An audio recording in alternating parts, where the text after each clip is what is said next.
রটেছিল তিনি যোগ দিতে পারেন নতুন দলে। সেই জল্পনায় এবার সত্যি করলেন অন্তর্বর্তী সরকারের তথ্য সম্প্রচার মন্ত্রণালয় এবং ডাক, টেলি যোগাযোগ ও তথ্য প্রযুক্তি মন্ত্রণালয়ের উপদেষ্টার পদে থাকা মোহাম্মদ নাহিদ ইসলাম। মঙ্গলবার দুপুরে তিনি উপদেষ্টার পদ থেকে পদত্যাগ করেছেন। জানা যাচ্ছে, বৈষম্য বিরোধী ছাত্র আন্দোলন ও জাতীয় নাগরিক কমিটি নতুন রাজনৈতিক দল গঠন করেছে।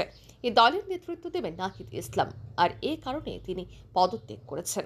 এর আগে মোহাম্মদ ইউনূসের সঙ্গে বৈঠকে বসেছিলেন তিনি। সেই সময়ই নাহিদের পদত্যাগের বিষয়ে জল্পনা ছড়িয়ে পড়েছিল। তখন যদিও তিনি বলেছিলেন, এখনো পদত্যাগ করিনি, যে খবর ছড়িয়েছে সেটা গুজব। তবে মঙ্গলবার পদত্যাগ করেছেন তিনি। বৈষম্য বিরোধী ছাত্র আন্দোলনের কোটা বিরোধী আন্দোলনের সময় মুখ্য সমন্বয়কের দায়িত্ব পালন করে নাহিদ ইসলাম। পরে ছাত্র জনতার গণ অভ্যুত্থানের মুখে 5ই আগস্ট প্রধানমন্ত্রী পদ থেকে ইস্তফা দেন শেখ হাসিনা।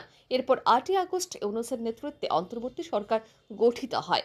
সেই সরকারের উপদেষ্টা হয় নাহিদ ইসলাম।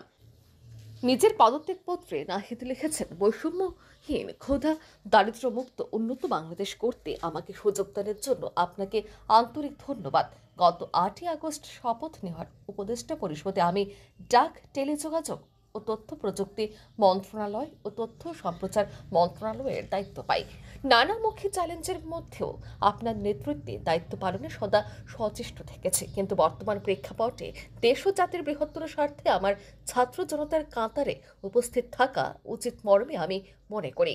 ফলে আমি আমার দায়িত্ব থেকে ইস্তফা দেওয়া সমীচীন মনে করছি। ব্যুরো রিপোর্ট, আর নিউজ।